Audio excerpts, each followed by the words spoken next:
Stop the Week with Robert Robinson.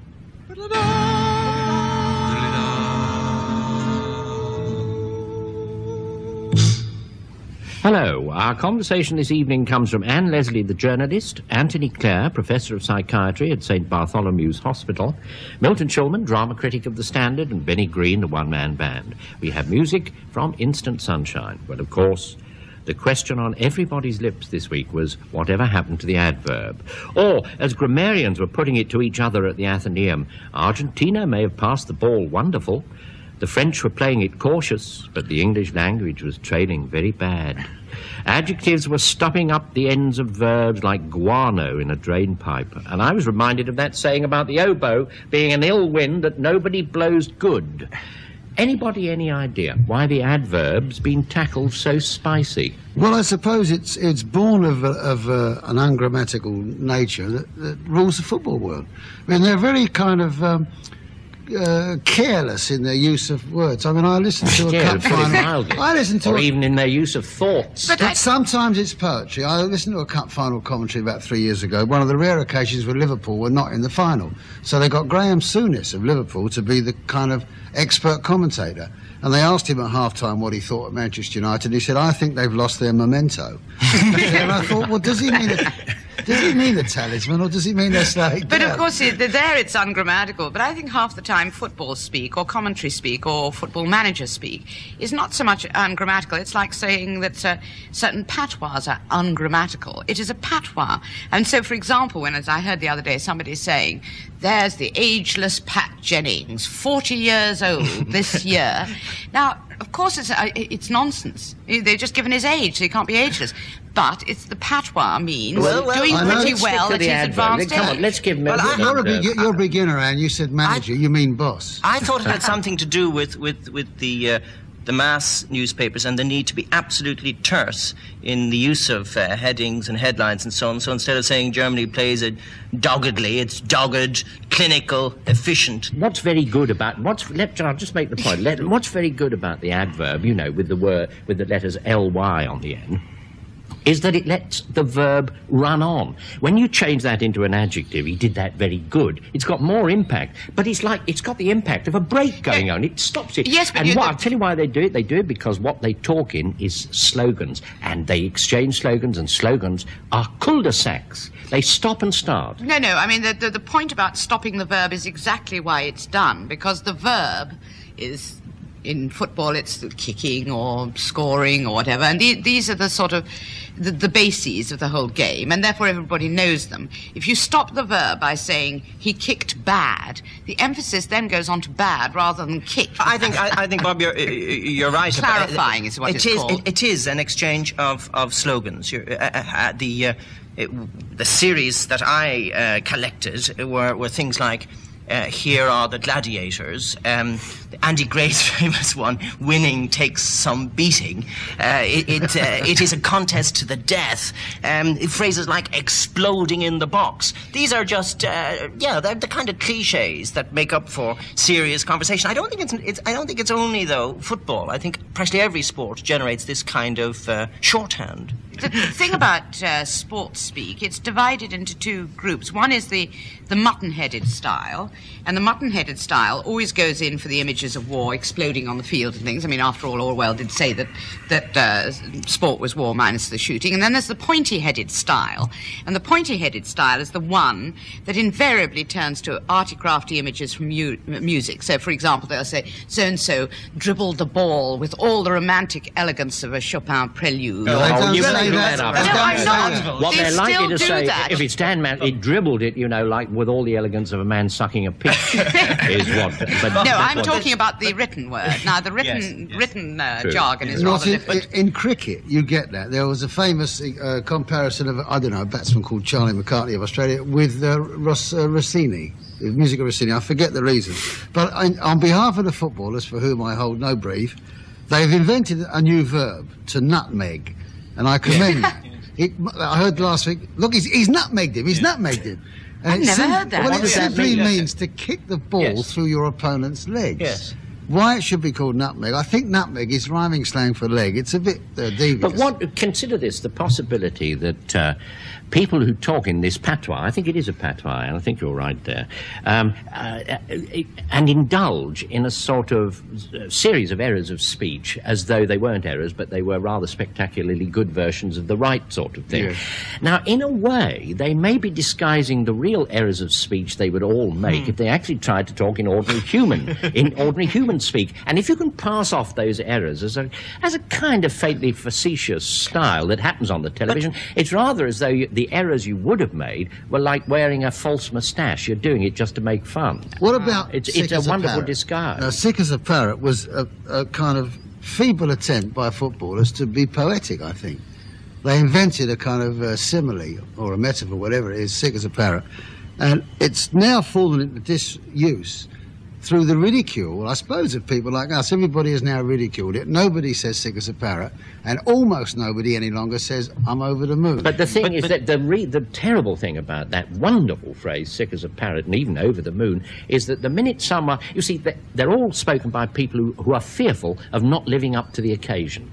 And then they invent something like that, which is a spectacularly good phrase. Yes, and then everyone else uses it. Yes, it becomes the all-purpose phrase. It's not only got through your defences, actually. Yes, I think they're trying to earn their money. They basically burble on. And I thought one of the most burbling phrases I heard was when Belgium and West Germany, 1 minute before the end of the game,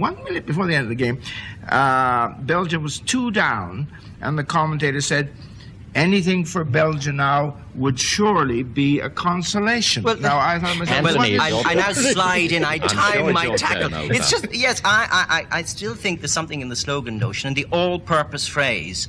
You can guess the countries that are losing from a phrase like "there will be mourning in the haciendas tonight, in the barrios tonight, in the tents tonight, in the bars tonight, in the bogs tonight." That's Spain, Mexico, Morocco, Scotland, and Northern Ireland. And you can also tell, if somebody says, still in with a chance, it invariably means a British team losing. And just before we finish and go on... I've got one thing that I'd like to say. It's simply that it wasn't always like this. I found a short story called The Confessions of a Goalkeeper, written by P.G. Woodhouse about 83 years ago, and there's a moment where the enemy score a goal, and it says they propelled the leathern pill into the meshes. And I thought I'd quote that to show that it wasn't always as bad. Well, amid all this muddy sort of communication, I don't mean our own, of course, but I mean what we're talking about, a word for Desmond Lynam. He is, what shall I say, bold enough to speak in ordinary human language. And of course, since he's the only one trading in those terms in his particular field,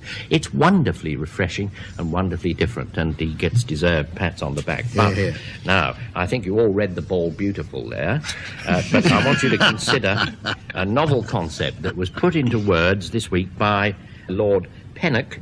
He accused certain elements of, and I quote him, showing a wholly unreasonable lack of interest in the Channel Tunnel. Now, this phrase evoked memories of William Whitelaw saying he didn't want people to go round stirring up apathy. But since a reasonable lack of interest in the Channel or any other tunnel must be the norm, tunnels being both dull and frightening, an unreasonable lack of interest must mean something more. Perhaps it applies to people who fall into a cataleptic trance when the words Channel Tunnel are mentioned, or those who think it's the name of a pop group. Well, what do you think? Well, how would you describe a man who's ranting on and nobody takes a notice of him, and he says, why aren't you taking a notice of me? He must be one of the world's most crashing bores. A Pennock, I think you'd call him a Pennock. A derivative, definitive term, a Pennock. The man must be terribly boring if he can't get people to be interested. There's nothing particularly interesting in digging a hole, is there? That's what it is. There's lots of things that are uninteresting. There's lots of things that I look at. I see a newspaper, and the tunnel is just one of them. The common market is another. I predicted the common market agricultural policy. I saw a headline the other day, yesterday's Telegraph, in fact. Butter sell-off for cows costs $270 million a year. You know, it's a story I'm never going to read, even though it was on the front page of the Telegraph. Northern Ireland's another subject that I find a terrible switch off. Vegetarians whole food diets. But are you showing a wholly unreasonable or a wholly reasonable lack of interest? I'm showing a reasonable lack of interest. I think. Well, you see, this fellow says people are showing an unreasonable. I think it's a wholly reasonable lack of interest in the Channel tunnels for one very good reason, which is that every few decades, a Channel tunnel is started, and a bunch of chaps looking like Isambard Kingdom Brunel, and looking very Victorian with their pickaxes, go down to the edge of the sea and start digging a hole. Then they pause for sandwiches, and by the time they've finished their sandwiches, somebody says, "Sorry, lads, the Channel Tunnel's off again. You know, see you in another 10 years' time." And as far as I'm concerned, the Channel Tunnel is wholly unreal in everybody's minds simply because it's cyclical, there's passion. And I think if somebody looked into the statistics, they'd find that the desire to dig tunnels under the channel goes according to solar flares. So if there are big flares on the sun, suddenly, on both sides of the channel, everybody wants to start digging tunnels. And when the flares die down, they stop, so that the whole of the coasts are now full of sort of little holes and things. And I think most people think it's just another burst of little holes coming up, and they take no notice of it. But what I was intrigued about was on which side of this particular controversy was the noble lord. I sensed that he felt that this was something we should all be passionately interested in, because he was in favour of it. Now that struck me... He was at least in favour of it. I mean, to use his own strange lingo. That struck me as very peculiar, because my feeling is that when I thought about this, I was thinking, well, what is it that determines public interest? And most of the things I could come up with seemed to involve a personal interest on behalf of a very large number of people, so it had to be a very big issue. Secondly, there had to be a threat. I couldn't see that there are very few instances of the public being galvanised positively by some great leap forward. And the third was that there's some relation with between the event and what they can do about it. Now, the only way I can see people getting passionately interested in the Channel Tunnel is they see it as a major threat and they couldn't oppose it. And indeed, one example of that was the one time it looked like becoming a real front-page story was when some scientist explained that rats carrying rabies could travel through the tunnel, dying at select moments and allowing their following rats to feed on them and travel all the way into just virginal before Britain. Benny's bursting to speak, but just before he does, it's a wonderful way of preempting it, isn't it? That's what we call a sweeper. I just want to add to what Anne says. She's quite right. It's been on and off so often. But once upon a time, it was tremendously interesting because it was, I'll tell you when. It was an early version of science fiction. There was a time in Jules Verne's day and so forth when the idea of boring a great long hole under the water and then coming up the other side in France was a wonderful piece of the furniture of fantasy. Then it gradually gets on and off and starts to become a reality and starts to become a bore. Now, everyone knows that a tunnel is less interesting even than an aeroplane. So the first thing, I mean, aeroplanes are very, very boring, but they don't restrict your vision in quite the same way as a tunnel. So the first thing you would say about a tunnel, what was wrong with it, is that it isn't an aeroplane. I mean, and, you know, driven to that. But, Benny, I'm so sorry. Anthony said before that the only reason people get very interested if it's a threat, and he's absolutely right. And I think that working on that theory, which I agree with, where you're going to find the interest in a tunnel is in France, because imagine how they feel at the prospect of thousands and thousands of an endless stream of the English arriving. They're the ones that are going to be excited about it. No, I do agree with you that I think that when it becomes an emotional issue, like a headline which I thought excited me, up to 10 million have AIDS virus. Now, that is something that terrifies everybody, and I'm sure that the moment the Channel Tunnel indicates that AIDS viruses are coming through at a tremendous rate from the Frenchmen over there. Rabies, AIDS. Rabies and...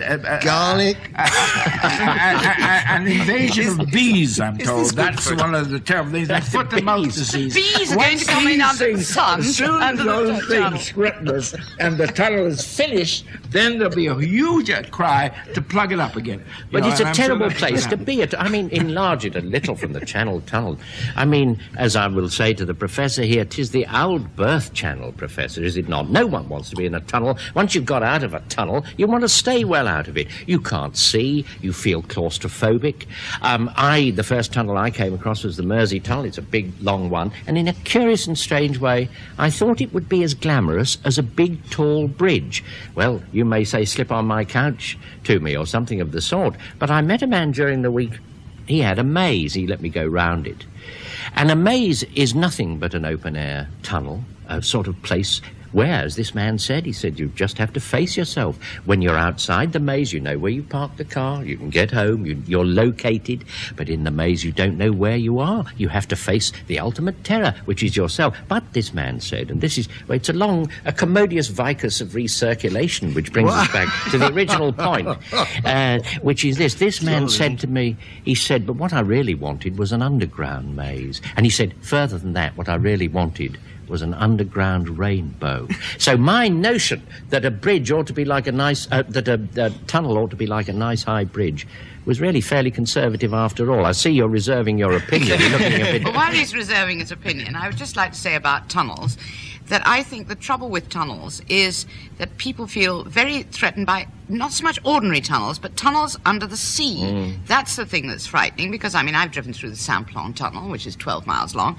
and it's a bore, but that's all. But there's this funny feeling that you shouldn't be, you can be in the sea and on the sea. Being under the sea is flying in the face of nature. Yeah. And that somehow or other, if you go down there, you'll start growing gills. And it's quite true that anybody who spends an awful lot of time underwater is very peculiar. I would have thought that one of the reasons the Lord should shut up and let the apathy develop is that the other anxiety the British have is that whatever about the French coming in the opposite direction, I don't think our confidence at the moment in British efficiency is such that we can imagine this tunnel functioning without the usual morning breakdowns on the Blackwall and the others. That the notion of being stuck under the sea, and it's absolutely right, under the sea, closed in, confined, with a lot of AIDS-ridden travellers. Yes, I see even you have been affected, Professor. Even I. What I find very frightening about a tunnel, I've always got the impression that somehow there's going to be a train coming through on the same line under that tunnel, you see, and we're going to have a head-on crash. Now, I don't know why. I always have this feeling that when we're out there, very reasonable fear. Yeah, and Robert Lowell, in his poem, said, if we see a light at the end of the tunnel, it's the light of the oncoming train. And I have the feeling that's true. I think you're very reasonable. Benny. I think the people that solved it, of course, were, the homely tunnel is a London Underground. And they made it homely, I suppose, by plastering the trains with adverts. But this isn't quite to do with tunnels, but it's to do with mollifying people's fears of machinery of that kind. When they first put the escalators in the London Underground, nobody would go on them because they thought they would kill them and swallow them up. So they hired a one-legged man called Bumper Harris to go up and down the escalators at Earl's Court all day. And they thought if people saw a one-legged man negotiating the escalators, everybody would be confident. And there was a great aunt of mine, and she wouldn't go on them, you see. And they said, well, listen, there's this guy with one leg going up and down all day. And she said, I've got a very good idea how he lost his other leg. So there's nothing much you can do. That didn't sound like a chestnut, but I bet it is. That's true. Is it? It's a family anecdote. Absolutely true. But Benny, I understand what they're going to try and do with this tunnel is not make it feel like a tunnel. They're going to make it feel like, in essence, a BBC studio. Fake daylight, fake curtains, and all the rest. So really the only difference between sitting as we are, subterranean, in a BBC studio and sitting in a Channel tunnel is that here we're not getting anywhere in the Channel tunnel. You're supposed to be. We're not getting anywhere fast. But there's another... Professor, leaving aside the Channel tunnel, what this Lord raises is the much more interesting question of who it is that determines what people are interested in the sense that because we live in a democracy, there is an assumption that we will be interested in everything. And indeed, it is very interesting that the one thing, or the few things that we are all interested in, politicians don't want us interested in. For example, I think the nation is very interested in nuclear radiation, for example. And now that's something that politicians would prefer we just leave to them. The things that they find very interesting, M3, the Butter Mountain, the Channel Tunnel, are absolute turn-off. The question is, should they be? Because, after all, they involve expenditures of various kinds. They dig up half the south of England. I ask that question because when an election starts, it's usually you're asked about 50, 20 questions about a whole range of issues. In fact, it's perfectly clear that the electorate are only interested in about two. Well, that's the definition of democracy. Democracy is a place that nobody's interested in anything. I mean, let us face it, in the conclusion of this talk, you either are a pinnock or you aren't. I think Beachcomber had the last word, as he usually does on most of these subjects. I think it's you're going to have it. You've been using that book of quotations over time. Beachcomber had reported about a man called Iron Nostril Balzerotti. He said he was a man who tried to stuff the Severn Tunnel with sage and onions. Of course, and it was also Beachcomber. I mean, Benny won't mind us repeating these old jokes. You know, who said 400 horses up chimney. Now, if a chimney is isn't a tunnel. I don't know what is, but Beachcomber said, you know, the news story to fit this headline has yet to be discovered. But there, we won't go any further with that. We can't, we mustn't. We'll have Instant Sunshine, if I can just recollect the title. There it is. Our Librarian.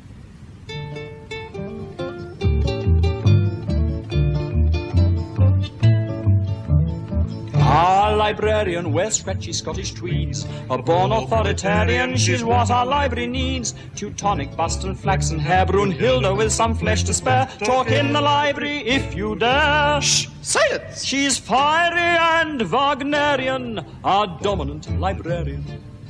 I dream every night in ecstatic delight as she stamps out the date on my heart. And lost in her tweed, she fulfills all my needs, and I pay her the fine when we part. Our librarian learns judo every night, a blue-eyed, broad-bean her body's a delight.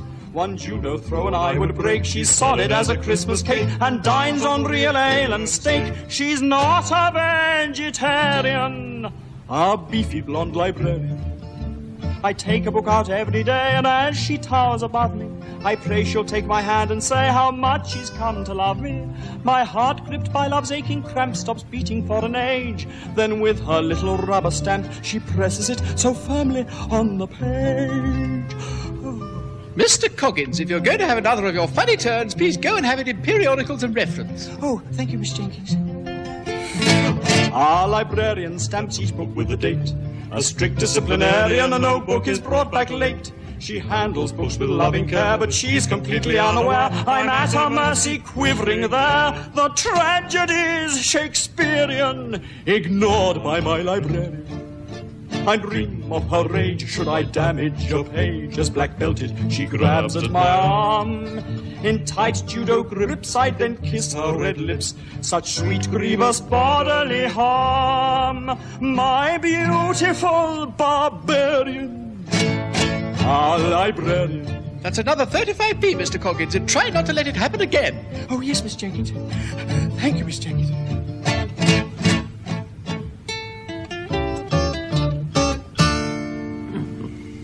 Well, you may wonder why our friends Instant Sunshine were singing about librarians. Well, the short answer is we told them to. They did, and it was jolly nice. I enjoyed it. And it brings us to our last topic. Perhaps I'm sentimental about the whole thing, but the idea of installing turnstiles in libraries and charging people to go in fills me with a sort of atavistic horror. Something to do with the central part the library seemed to play when you were growing up. The smell of the place was the smell of freedom, and all those books from Enid Blyton to James Joyce crackled with anarchy. So when I heard a bunch of busybodies from somewhere called the Adam Smith Institute were saying we should pay a tax of 30 pence every time we took a book out, I felt it was a bit like charging you 30 pence for every breath of air you breathe. Libraries are like the common land. Resist all attempts to enclose them. Wouldn't you say? Well, I would, except for the fact that I think that the libraries have asked for this themselves, in the sense that there is this distinction, I think peculiarly intellectual infatuation with the superiority of books over other methods of transmitting information, stimulation, education. Statement, but I'll get and back what to they've that done later is on. that you can take the books out free of charge, but you pay for tapes, videos, films, records. Now, this seems to me to be quite ludicrous, that you have to, for instance, pay for a recording of As You Like It or King Lear, but you take the original out free of charge. Now, why? It so happens that the libraries couldn't, it seems to me, stomach the fact that if they're going to be a free resource, they're a universally free resource. Now, the Adam Smith Institute gets it completely the wrong way around, which is what you'd expect from a body that kind. It suggests that the answer to this unfairness is to pay for everything. My answer is that we should pay from this kind of resource nothing. But we've already paid, haven't we? Exactly. I mean, Well, couldn't we in get the the practicalities out of the way? That's right. Taxes and rates has paid for the whole, paid for the whole But thing. the real flaw in the argument, you see, which the Adam Smith Institute honed in on, is the fact that libraries do charge for certain kinds of education, information, entertainment, and not for others. What I think is that lies behind this is a sort of tremendous snobbery that we are very special people. We are book readers, you see, and somehow or other, if the non-book readers, the lower orders, readers, in our view, can be lured into a library to come and read Barbara Cartland, somehow or other their finger will slip and then suddenly they'll be reading Gibbon's Decline and Fall. I think that's totally sentimental, and it's never no been... one said it except you. This is constantly said. The librarians say it in defence. But they know perfectly well that they can't say that about music. The fact that somebody comes to take a Michael Jackson LP out doesn't mean that next week he'll take out a Michael Tippett. As a member of what Anne calls the lower orders, I was a member of the lower orders for most of my life. I no longer am because I'm too old. But as a member of the lower orders, I educated myself at a free library not very far from this building. See, I told you, it does happen. Just a minute. I read 3 books a week for about... I calculated that I borrowed 3,000 books, I suppose, from the Marylebone Library. I couldn't have done it if it cost money. And any education, little smashing I've got, comes from the public library system, which was free. So I therefore regard it as disgraceful and deplorable that this Smith man, this Institute of Fools, should suggest that I should have paid for it, because I couldn't have paid for it. The result would not have been an income for the libraries, but an absence of me from the building. On the other hand, there are lots of my books in the various libraries, and I occasionally go in and take them out and look wistfully at how many times they've been stamped. On the whole, I know this is blasphemous, Milton, on the whole, I'll go with that, because I believe more in the principle of free libraries than I do with the principle of libraries paying authors for the books. They do pay, but it's through the rates. I think maybe the rates should be increased to substantiate. Well, I don't know about that. I don't know. But I think it's a blasphemy, the same as you, that anybody should have to pay. And it's nothing to do with whether you read Barbara Cartland or Edward Gibbon. What I hear in the Adam Smithite commentary is, what business have the lower orders, because I'm perfectly certain that is the phrase they refuse in their own heads actually to sort of make explicit, what business have the lower orders got doing reading anyway? Especially, why should they read mindless romances at the public expense? It'll only take their minds off their work and they'll fall backwards into their looms. Now, they don't say it, but that's what I hear in this. Well, I tell you, it's not what they say. Actually, they say something quite different. They say the great bulk of the people who use the public library are middle class, and they can afford it. The great bulk of what they borrow, Barbara Cartland and Catherine Cookson and so on. It doesn't matter. And therefore it's not uplifting. And why should we subsidise people who can quite happily go out and buy it off the shelves? I'm not defending this, Benny. I'm just explaining that's their argument. In fact, I think it's a sign of the times, Bob, that they're no longer interested in the lower orders, as you call them. They're interested in the middle class. The attack at the moment is on, for instance, the National Health Service, because the middle class disproportionately use it. The attack on the universities, because the middle class are disproportionately using it, and the attack is on the libraries because they disproportionately use it. Now, that argument has to be answered, you see, and I don't think it's answered with respect by saying that it's an outrageous attack and it's an attack on the lower orders. It's an attack on you, Bob, because you and Benny have actually defended the Look, it's an attack. the libraries. No. The Adam Smith Institute might be straight out of Gulliver's Travels, really, because, you know, they raise all sorts of red herrings. It's an institute that advises the Prime Minister very crucially. I don't think I need to alter a word in what I say. No. However, I just want to say this. The principle of a library has got only secondarily to do with the lettered and the literate and the middle class or the educated. What it principally and primarily and first of all has to do with is the freedom of anyone to write and read anything he or she damn well pleases. For free. And for free and for nothing. It is like the air you breathe. And what these Adam Smith people, again, are not quite saying, but which I hear is, how dare anyone go in and read pulp fiction without submitting it first to them for their approval, or purchasing that approval at 30 pence a time. I don't know why you don't say this about newspapers or magazines or anything else. You don't say because that. I haven't time, that's all. You wouldn't say newspapers or magazines should be given free. You would say everybody's got the right to read whatever they want, free of charge. What about television? That's where most people get their culture from. No, and nobody says the BBC should be given free. A lot of people may say so, but basically you charge everybody. But you don't seem to take into account that the libraries have already, the facility has been paid for. But I agree with you. I'm saying, though, that they're saying something even more sinister. They're saying that it is a commodity, like any other. This class issue is no longer of any relevance to them. They don't care whether it's a working man, middle or upper, and insofar as they do care, it's the middle class they're honing in on because they feel they should pay for these things if they can afford them. But the point is they see books as commodities. Now, the libraries ran into the trouble by seeing tapes and films and records as commodities as well. Now, if you listen to the libraries, and you're not facing up to this, Bob, you're dodging this one. If you listen to the libraries, they defend this on the same grounds, except they say books are different. No. And that's the now are they different? Are they a commodity or are they not? I'll tell you exactly, why I'll are tell you records exactly how not they're a different. commodity? I don't believe it's sentimental either. I think it's true that I believe that the printed word is actually a good deal better than anything else. That's to say, it has a primitive authority over and above the telly, plays, films, and so on. Insofar as we think of plays, tellies, and so forth, they are spin-offs of the printed word. What I'm claiming is a kind of superiority for the printed word. And the reason for it, but I have to compress it very exactly, is that whether if it's a film or if it's a play, they are so dressed out with the furniture of the world, that's to say people and things, that they get in the way. The printed word is a code which is an interface between your imagination and the imagination of the person who wrote the book, and you enter it instantly. That is the reason it is in a class of sentimental. its own.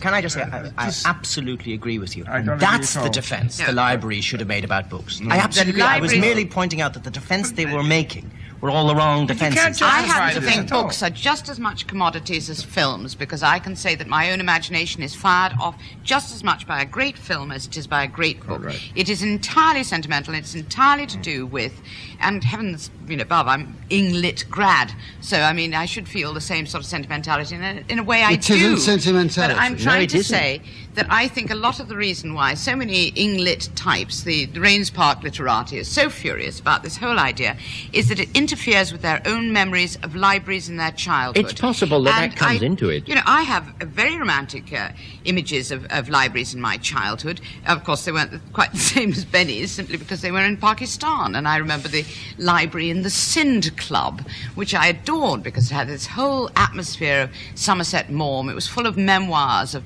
old major generals on the northwest frontier and things. And I felt that I was entering a kind of a grown-up world. I then realized when I did get into the grown-up world that this grown-up world had died about 1896, but very romantic. And again, you at university... It's a very good argument, and I know you mean it. However, you happen to be wrong. This is basically a losing argument, because we are living in a world in which people from the age of 3 on are encouraged not to read. They're encouraged to look at these other means of exciting their curiosity, imagination, and knowledge. And therefore, what one has to ask oneself, if you're going to do this, then you actively have to say, the government says we, or the state, or the people, or whatever, feel that less evil, more caring, more goodness, more progress will be made if we live in a literate society than in a visual society. Well, I'd say this, the films and the telly and the theatre and every other sort of communication.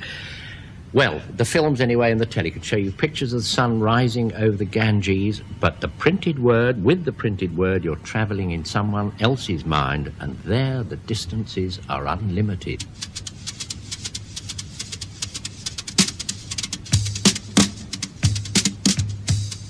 Anne Leslie, Professor Anthony Clare, Benny Green and Milton Shulman were stopping the week with Robert Robinson. Instant provided the musical interlude, and the programme was produced by Michael Ember.